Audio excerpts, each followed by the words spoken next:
Sampurasun tepang deui di channel Berkah Segara.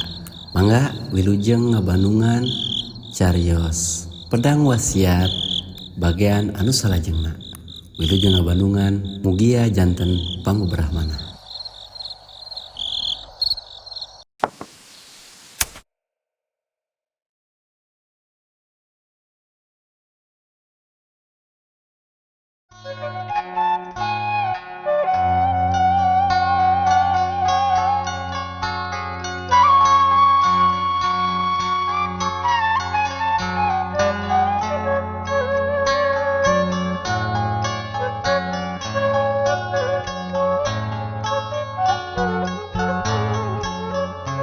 Assalamualaikum warahmatullahi wabarakatuh. Sampurasun wargi-wargi Mang Dedi baraya-baraya kisuna di saantero jagat pramudita. Ulujeng ditepang dangukeun sareng simkuring Mang Dedi Purnirdinata anu bade neraskeun carita si Kancil Jawaratip Pakidulan ayeuna bagian ka-32. Sakumaha anu kantos di Bandungan anu kantos disungsi naskah carita dina bagian anu ka-31 pedaran Mang Dedi kebegat wanci dina mangsa namerdarkeun kaayaan alam di Pusir Dayeuh Bandung.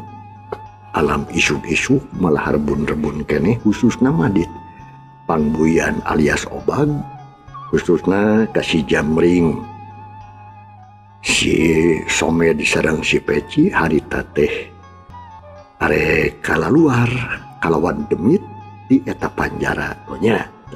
Kumaha tuh para pamirsa, pajenganana ieu carita langkung paos nama mangga urang sami-sami bandungan ku sadayana.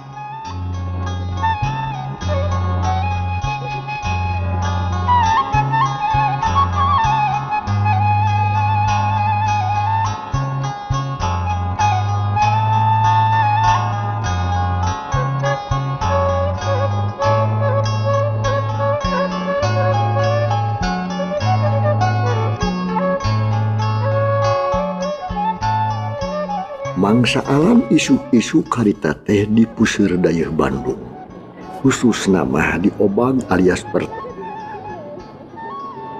tahanan teh aya jelema tiluan anu alet-aletan tekung sulila nu tiluan teh kan muru kana pintu gerbang oreng si Jamring sabatur-batur red atuh rageula arireun rurat tereret ngencang ngatuhu terus nyarane kena tembok anu camewek tiis bari jeung ngadaguan alam beurang. Sipir-sipir geus aya anu lelempangan, aya oge anu beberes ngumpulkeun barangna sabab engke pukul genep rek diapus ku baturna. Nya anu akhirna pintu gerbang aya nu muka. Ngan poe ieu mah para sakitan teh teu digiringkeun kaluar di jararo we ngajalankeun tugasna anu geus matu. Sasapu teh bebersih teh jeung sajabana dina mangsana pintu gerbang engab dua sipir bieu arek balik ka imahna anu ngaplus geus datang. Nya didinya si Jamring mere isyarat ka batur-baturna ngajak kaluar. Terus atuh tingkat aya pelempang mulu kaluar. Nyaan eueuh anu nari eueuh nu nakon. Jongjon we ningalkeun panjara banceuy. Kuprauh, kupenggang. Pantuan badang teh ditutupkeun deui ti jero. Ceprep dikunci. Si Jamring mah jeung baladna ngemplong hatena bunga sabab geus bebas aya di luar. Bagi babari hayang bebas teh nya. Cek si Jamring harita bari jeung ngacungkeun jempolna panon ngararet ka baturna nyarengeh malas ku ungeuk bari jeung ngacungkeun jempolna diongkok can wanian ngomong bisi matak jadi mamala ai tadi masih Jamring ngomong jero hate bakat ku atoh terus atuh lempang maju ngidul lempang gancang rusuhan gokal alun terus ngidul lila gok Tegalega reg atuh didinya anita teh ireun gek diuk tidak jukut bari jeung ngarahuh narik napas alam dunya teh asa ngalagaan di dieu mah sabab bebas di jero penjara mata poe sumirat di tebelah wetan cahyana bengras lin bengrasna hate si Jamring jeung baladna manuk rupa-rupa recet di sarada ting arah celongnya dahan kai sawareh mah atuh ting kalepar niciskeun jangjang bajang disada patarik-tarik kalumbira atuh ngabagiakeun datangna Sang Batara Surya.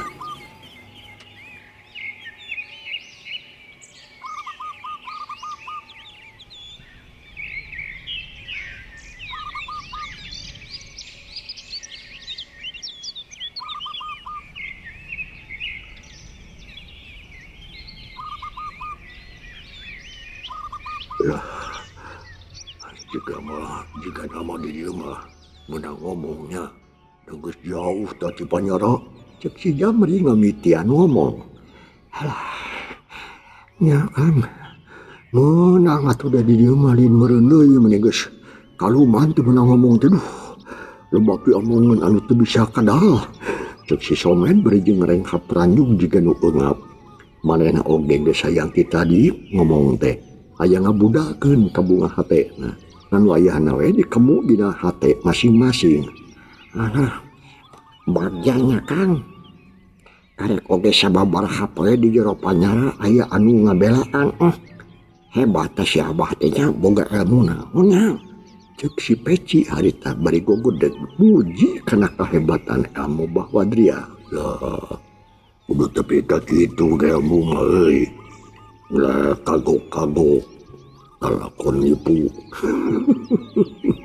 lakon ngomongkeun lakon nipu weh cek si Jamring bari jeung ngahehe benar urang teh kudu ngulik ayeuna mah ulah kagok urang gugur we ka Mbah Wadria tapi kumaha ayeuna ya Kang naon heula ye anu kudu dipigawe cek si Somen bari jeung neuteuk ka si Jamring tetelana deui dewek rek mikir heula ye si Jamring malah ulang mikir milih-milih pilampaheun naha mending tetap cicing di kota atau mending liar ka pangkampungan ari sabab di kota mah geus tangtu loba halangan harunganana manakomo atuh da mareneh teh ayeuna mah geus kasebut buronan da mun geus kanyahoan tamah yen maranehna kabur di penjara tangtu di tangan ku walana tapi ras inget deui atuh ka Parohman jeung ti Sarpa anu geus ngajadikeun maranehna jadi kitu nya ambek bijil nafsu hayang males pati ka Ki Sarpa ngan kumaha carana Ki Sarpa teh lain lawan enteng-enteng daru masa elmuna maranehna mah handap keneh akhirna pok si Jamring harita euy kumaha Kang mun urang tetep aya di kota memang moal susah hirup aya wae rezekina ieu pirejekieun loba tapi kumaha tuh da urang teh sasat jadi buronan kasebutna moal aman ngajeduk di kota estuding usik saliring dumadi sereg di buana logor di liang jarum tapi lamun urang indit ninggalkeun ieu da ieu duh aing teh amok keneh teh ka si Rohman jeung ka baladna teh hayang males pati cik ayeuna palikiran kumaha carana naha mending tetep di kota atau mending pindah ka pangkampungan Somen hese-hese teuing atuh Kang ayeuna mah urang tepungan heula we Parohman urang warah tuman lah geus laksana males pati ka si Rohman urang incah ka pakampungan berjengangan si Nurpalah Dah mah jong ta cicing di kota mah. Cek si Somed harita bari jeung pepatah ngomong nate. Ngadenge kitu celangkeung harita si Peci. Satuju lah uing oge. Cek si Peci deui. Ya, tapi saha wani ngayunan balad si Rohmad deui. Apan sakitu hebatna lamun lain bantrak-bantrakeun. Kajaba pun urang geus ngabogaan pedang si Gagak Nunggal. Teuing teh mah bisa narubuh tah. Cek si Jamring harita. Bari jeung inget-inget kana pedang si Gagak Nunggal sagaruh apa. Nya, kumaha atuh Kang yo? Cek Somed karasa bingung. Ya, kumaha beji cek si lain? Urang kalemur mah kalemur we, lain mah. Piraku di pilemburan teu bisa hirup. Ngabega-bega we atulah megatan anu ngaliwat. Bener euy. Mending kitu we saheulanan batunya. Cek si Jamring deui. Parat weh babadamian teh. Putusanana si Jamring sabatur-batur teh rek pindah ka pilemburan. Kapasisian ngajauhan karamean kota. Sabab teu sanggup lamun kudu anger di kota. Bisi katewak deui kudu wajib. Atuh geus kitu mabra tiluanana miang. Satekad sapamikiran satuju rek pindah ka kampung. Di jalan salse terurusuhan, tapi bari jeung tetep aya dina kawaspadaan.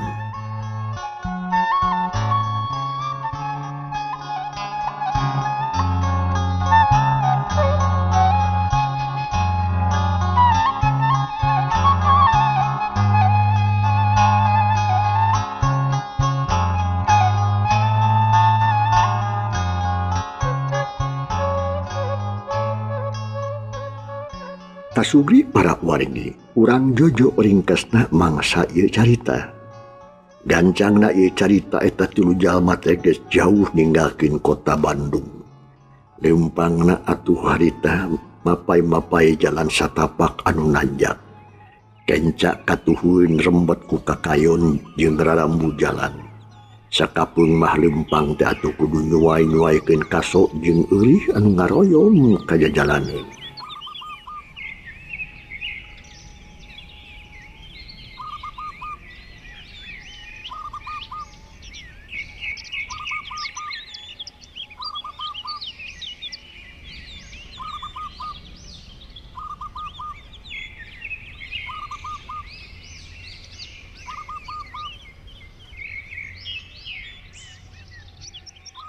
Beuki lila, beuki katonggoh, beuki netak tanjakan teh. Jalan taraha loba batuan. Hawa tiis matak seger angin leutik ngahilir manuk recet di sarada patembalan jeung baturna. Sabut kitu pok si Jamring harita. Urang aja ya. Cek si Jamring reg-reg atuh harita areureun. Di luarna gugek dari ukna batu pernah nasisi jalan. Hari si Somed jeung si Peci ngajega nulak cangkeng. Terus diuk na batu cungkeuleng. Nangtung deui panon moreleng kalandeuh. Nyawang jalan anu tadi kasorang. Breh pamandangan endah pisan. Lembur-lembur ti jarumpluh pasawahan upluk aplak patakar jeung matak waas. Manuk japati pating kalayang bang anu galut bira pisan. Renghap si Somed teh narik napas jero. Ret ka si Jamring pauk harita. Waasnya nenjok ka kota teh tuh meni marak bak kitu. Tapi hanya ka ayeuna kari waasna. Da meureun ti ayeuna ka hareup mah urang teh kudu matuh di gunung betah di desa lain, Kang. Ya, atuh geus bae sia teh Med. Di gunung oge asal hate senang jeung lugina. Cuma atuh ngajedog di kota ge ari dibaberik polisi walana baduh. Teu genah atuh, jeung ngarti we sia. Nya, tapi kudu boga pamatuhan anu dumu, Kang. Ngaharek nyeun imah-imahan saung-saungan arek cicing dibuhat tawa dina rangon yo. Cek si Peci bari jeung neuteub ka Jamring katun si Somed. Ok si Jamring harita. Nah, sia teh peci Aisyah. Susah-susah teuing keur molor masa peureum sia teh. Dina jukut oge teh burung tibra molor bae tuh. Naon anu oyang-oyangan euy. Cek si Jamring nunjuk ka landeuh. Peda eta nenjuk daun kaso oyang-oyangan kawas aya anu nyoaikeun. Atuh tiluanana meh bareng nongket landeuh. Tapi can sidik kana naon-naonana. Anu kaciri teh ngan daun kaso nu oyang. Tapi lila-kulila breh aya nu tembong horeng si mana horeng hiji tantungan lalaki keur kukurbutan di bala. Teuing neangan nahaun can kanyahuan. Loh, mangkeluh beningan kebenerannya. Tewak med. Tanya sing bener. Di mana nu aya lembur gede? Tanya deui. Saha nu pangbungharna urang garong bandana. Cek si Jamring saeunahna ngomongna teh. Urang tewak lah Kang. Cek si Somed sumanget. Sanggeus kitu masih Somed harita jeung si Peci tingkat aya ngintip-ngintip eta lalaki. Terus dideuketan. Sanggeus tepi hop jelek-jelek. Duana luncap mangkat jajalaneun eta lalaki. Nya atuh puguh eta lalaki teh meuni bureal muncelik bakat kurewas. Beungeut ngaledak pias awak ngakibrik ngadegdeg. Montong gugup asal si laing nurut ka dewe. Salamat tah. Cek si Somed bari jumalotot. Mane aya naon pikir saeuna naon. Pokna anu dipegat gugup meureun. Dengekeun. Lamur mana nu pangdeuketna? Cek si Somed nanya kata jalma.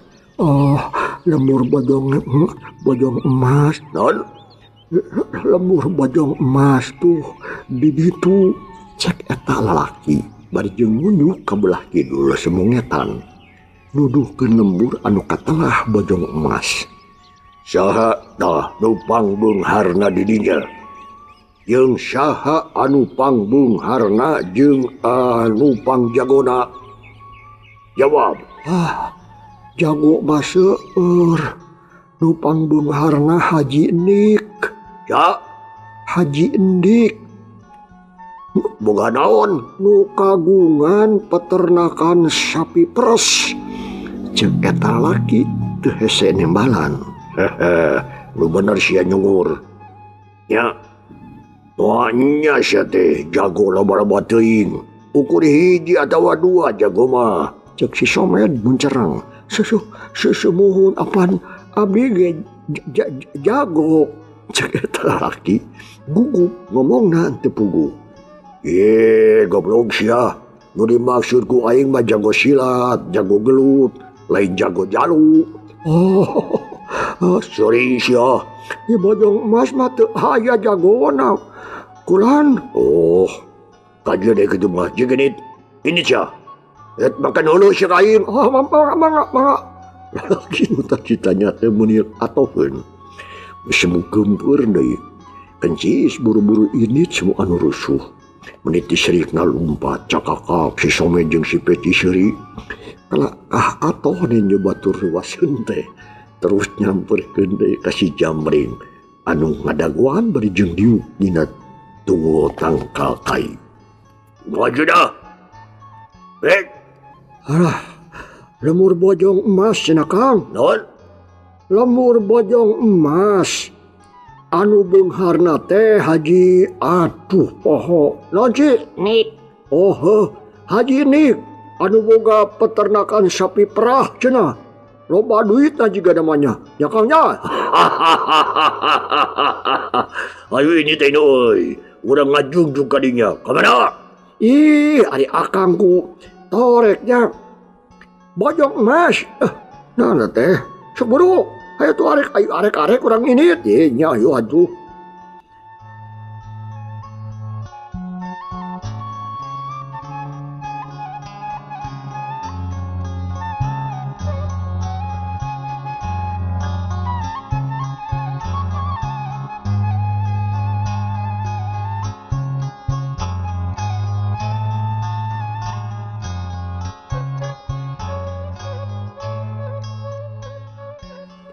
lalu ngumpang deui muru kalemur anu katalah bojong emas. Niatna geus pasti arek ngagarong. Lantaran naon si Jamring jeung wadia baladna cukup butuh pisan ku bekal keur dipiluweungan. Urang jojo ringkesna. Di jalanna teu kacatur urang kocapkeun geus nepi go atuh ka hiji lembur. Kaparangan tepung jeung budak lalaki nya nanyakeun ka eta budak. Tetela bener eta pisan lembur bojong emas teh. Sakalian nanyakeun imah Pak Haji Enik. Ku budak dituduhkeun. Yuk. Urang datangan eta pisan. Ceuk si Jamring. Heuleut sawatara waktu ngok ka hiji imah. Mencil imahna teh jauh ti batur anggar ti tetangga. Sabeudeurieun imahna loba kandang sapi peres. Ari buruanana lega imahna gede. Jong atuh si Jamring sebatur-batur kareupeun. Tepas imah Haji Enik. Si Jamring uduk salam torojo aya nu bijil hiji lalaki jangkung leutik make kopeah bodas. Malah di samping sarung segarupa, samping sarungna teh nengahan bitis. Geuning aya tamu mangga atuh carali. Cek eta jalma bari berlaku kakeun panto. Nuhun Pak Haji. Bus si Jamring jeung baladna ka jero. Gek dariuk dina kursi. Disanghareupan ku pribumi nu teh yalian iwah ti Pak Haji Enik nu beunghar teh. Ke. Asa-asa anyar pinanggi sareng ujang-ujang teh. Nah saha jenengan di mana kawit sareng bade aya pikeun sanaon nu mawi sumping ka dieu. Ceuk pribumi daria naker dareh deh hade kasemah. Najan anyar pinanggi oge ti burung dihormat dibagiakeun ku paroman anu marahmai. Ngadenge pananya kitu atuh ti pribumi pok si Jamring harita. Kieu coba ge. Uring teh jauh pisan. Asal mah ti Tatar Kulon daerah Banten Kidul. Loh. Ayeuna aya di dieu geus aya kana 5 bulanna. Cenah eta pangna datang ka dieu ka Pak Haji. Rek menta sumbangan. Sabab kuring teh butuh ku duit beas pakaian jeung pakarang. Tah kitu Pak Haji. Kitu. Kanggo naon eta teh ujang? Ceuk Pak Haji Enik rada heran. Nah, aya jelema bet kitu tujuanana. Jajaluk lain, nguyang lain. Da make menta pakarang sagarupa deh. Kieu Pak Hajinya. Teu kedah uninga tujuan Pak Haji malahnya. Anu penting mah lamun Pak Haji hayang salamat. Pokona mah tong rewel Pak Hajinya sadiakeun pakaian 3 setel. Anu sakieu pimeujeun ka kuring tiluan. Beas 3 gantang duit teh sing rada loba. Bedog atawa peso balati 3 siki. Cok sadiakeun ayeuna pisan Pak Hajinya. Ulah loba nawar isi kuring leungit kasabaran yeuh duh. Cek si Jamring. Atuh meuningah uleng Pak Haji Enik harita. Kaget ngadenge omong si Jamring anu sakitu mata keungna. Jelas ieu mah lain baramaen, lain menta sumbangan. Nodong meureun anu kitu mah.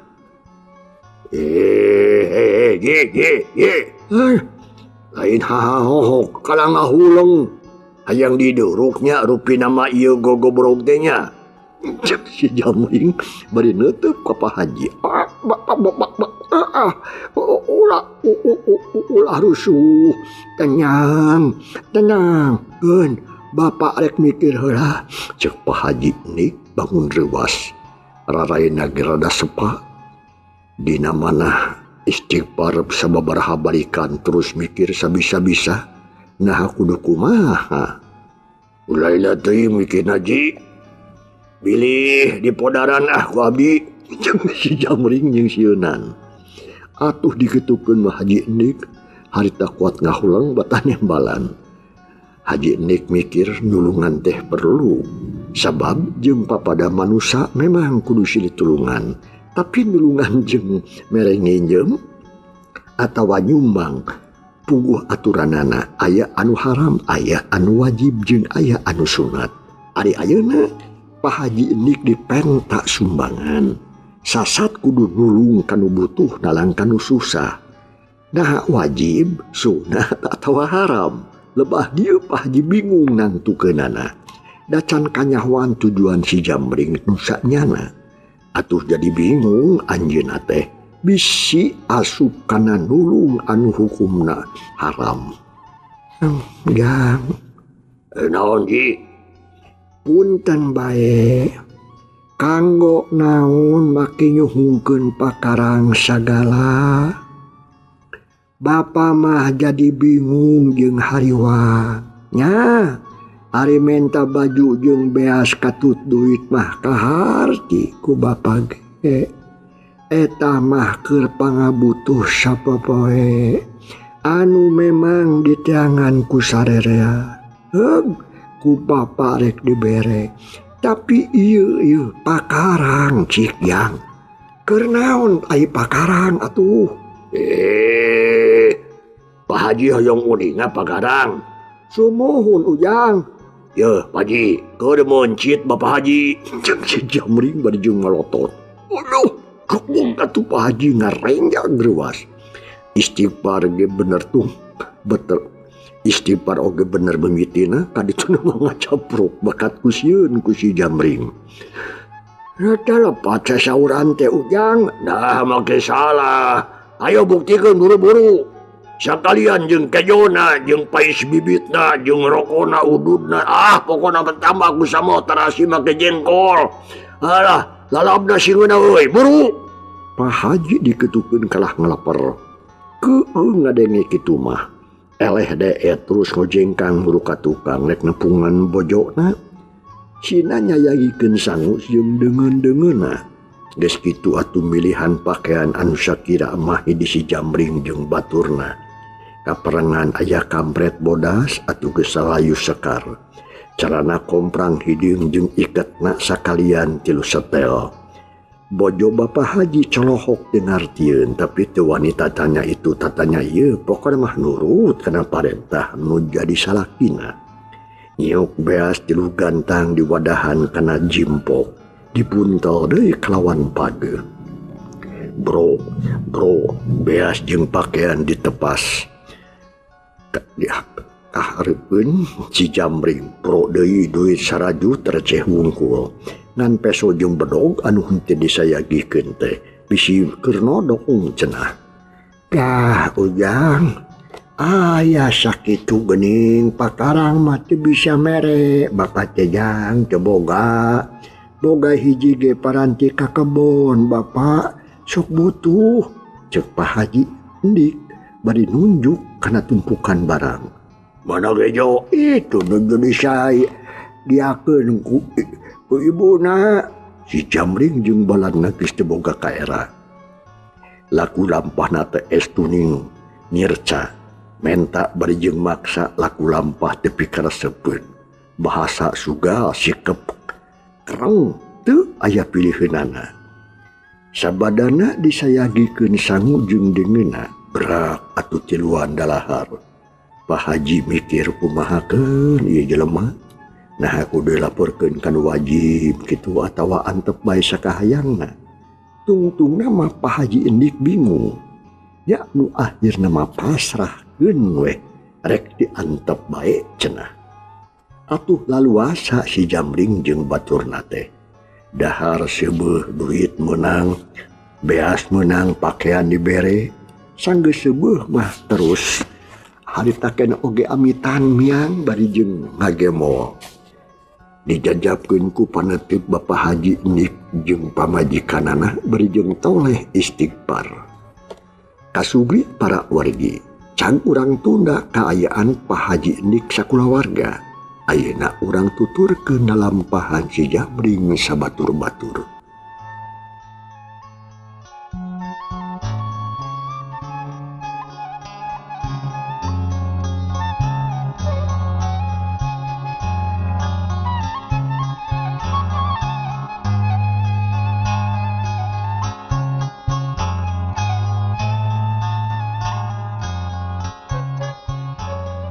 Si Jamring jeung baladna duaan lempang mapai jalan satapak ngajujuk ka hiji gunung. Lempang teu aya areureuhna lempang jauh terus maju teu luak liuk teu rarah teret. Nya nu akhirna wanci sareupna jog anjog ka hiji gunung.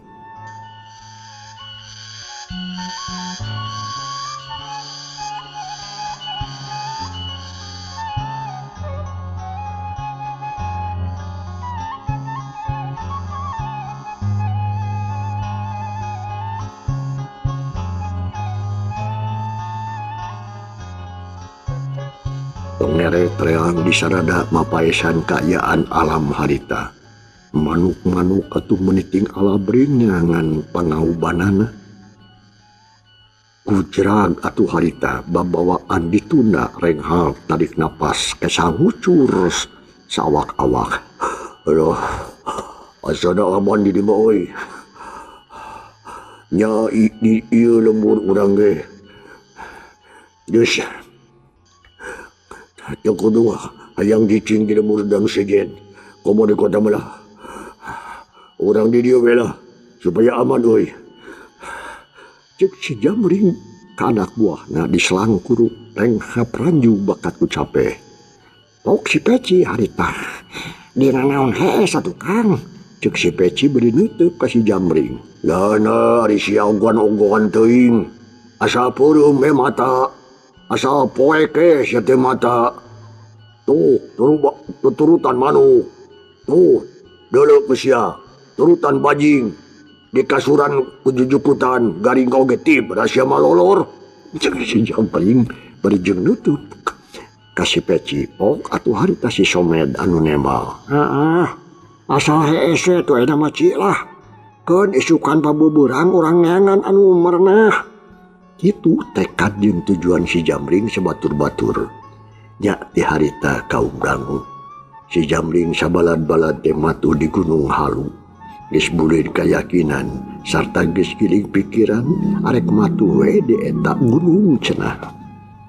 Satuluyna atuh sanggeus merenah meunang tempat anu aman. Si Jamring jeung baturna ngamimitian usaha neangan kipayah ngan nya kitu. Usahana teh mah hiwal beda jeung batur, lain kuli lain dagang pimanaeun arit miara ingon-ingon jeung tatanen mah da ieu mah biasa we neangan anu untung tina enteng hayang seubuh embung riweuh. Taya deui jalana iwa ti ngabegal jeung ngagarong, maling, maok teu aya nu dihiding, nu leutik diciwit, nu gede diseker, anu bongoh dipak badong.